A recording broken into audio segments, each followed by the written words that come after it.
Hey! Originally, I planned to separate the advice I give on this video based on if you have a goal of having healthy hair or if you have a goal of having long hair. But it's apparent that amongst other benefits, a result of having healthy hair is having the ability to grow it out. So if you're doing what it takes to have healthy hair, you will inadvertently be doing what it takes to have long hair. I think it's safe to say that having healthy hair, or better, having visibly healthy hair, is the goal for just about everyone. At least everyone is watching this video right now. In this video, I'm going to share with you 6 steps you should take when starting a new healthy hair journey. Unless you have some sort of health condition that alters your hair's behavior, for all hair types, I guarantee these 6 steps will help you reach any goal you have set for your hair.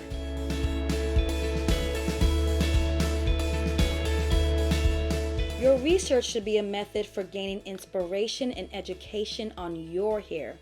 Don't overwhelm yourself by trying to learn everything all at once. There's so much information out there, some even conflicting. Overwhelming yourself with this can cause anxiety that can cause you to do too much, as in over manipulating your hair, becoming a product junkie, or over moisturizing and treating your hair, which can quickly lead to hydro fatigue. This overdoing approach can substantially slow down your progress. Practice patience with your hair. As long as you're in good health and you're making a real effort in taking care of your hair and educating yourself, your hair is going to do what it's meant to do and grow. The challenging part is making sure what grew stays on your head.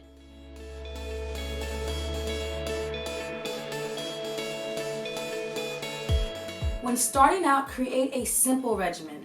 Then when you start to understand your hair more, which for most happens through experiencing some failures, you can then start to add more complex and targeted steps and products to your regimen. The most important pieces to a regimen are to determine how often to handle, protect, cleanse, moisturize, and treat your hair.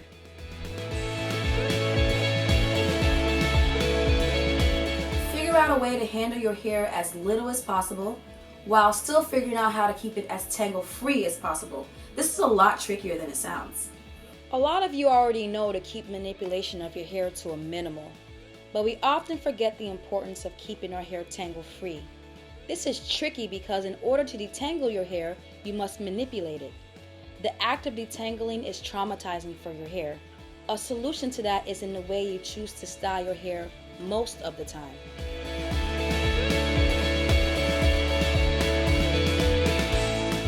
So when starting out, pick 2 styles. A protective style that keeps your hair tangle-free that you wear for about 75 to 80% of the time, and a free style that allows you to show off your progress, your length, and your texture that you wear for about 20 to 25% of the time. Of course, if your goal is to retain length, wearing your hair in a protective style more often is the way to go. A lot of you that have been with me for a while know that my go-to styles is some sort of a twisted updo and a simple puff.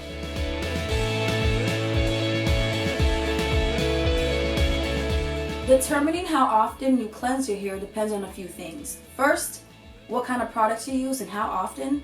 Second, how fast sebum is produced on your scalp. And third, your lifestyle.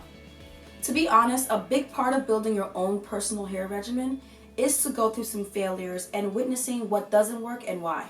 So to be on the safe side when you're first starting out, start with a weekly schedule. Then, once your hair adjusts, it will tell you if what you're doing is working or not.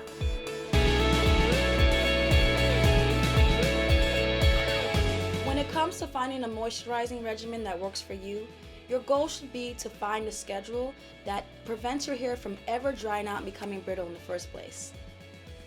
To start, the safest way to achieve this is by lightly moisturizing your hair in the morning and at night before you go to bed. And to give your hair a boost by doing some sort of moisture retention treatment at least once a month. Over time, if you find that your hair still dries out and becomes brittle throughout the day, change what you're using to moisturize your hair or do a real protein treatment. You'll be surprised how well your hair retains moisture once your cuticles are patched up. Now, this is the step where most people experience the most anxiety. Understandably, most people just want to find the right products on the first try. But when you're dealing with your natural hair, this process is based mostly off of trial and error. Someone with hair that looks exactly like yours can have a great experience with a product, but when you try it, it's a complete fail. So I strongly suggest that you explore. In order for you to know what really works for you, you need to know what it looks like when something does not work for you. 3 things to keep in mind. First, when you try a new product, unless it's a complete fail, give your hair some time to adjust to it before you completely rule it out. Second, if your hair is not behaving properly and you suspect it's due to a product that you're using, replace your products one at a time until you find the culprit. And third, even if you are in a good place with your products, continue to actively observe your hair. Sometimes your hair can start reacting negatively to products that once worked really well for you. For example, maybe your shampoo is too drying and you want to change to a clay shampoo or a different brand altogether. Or maybe your leave-in conditioner doesn't provide you with enough slip, causing your hair to tangle up soon after you've just detangled it. Or maybe after you condition your hair, there's no noticeable change, and you want to boost its effect by adding some natural ingredients to it. Trust me, when you reach this point, you'll have an idea of what's working and what's not working. If you can't figure out what it is, but you know your hair's not where it should be as far as health, look, and feel, just remember that rather than replacing everything all at once, make a change or customize one product at a time so you can properly identify what's causing the setback. This is called the journey for a reason. You have to personally discover what does not work for you so you can discover what does. If you don't think any of your products are to blame, the culprit could very well be product buildup. The topic of product buildup was covered in detail in a 2-part series. So if you haven't seen it already, here's a link. The status of your health is very important for all things concerning hair care. This can make or break you. Remember, your skin, hair, and nails receive all the nutrients from the foods you eat last. So unless you have some type of medical condition, staying active and eating less processed foods will help your hair perform to its highest potential at all times.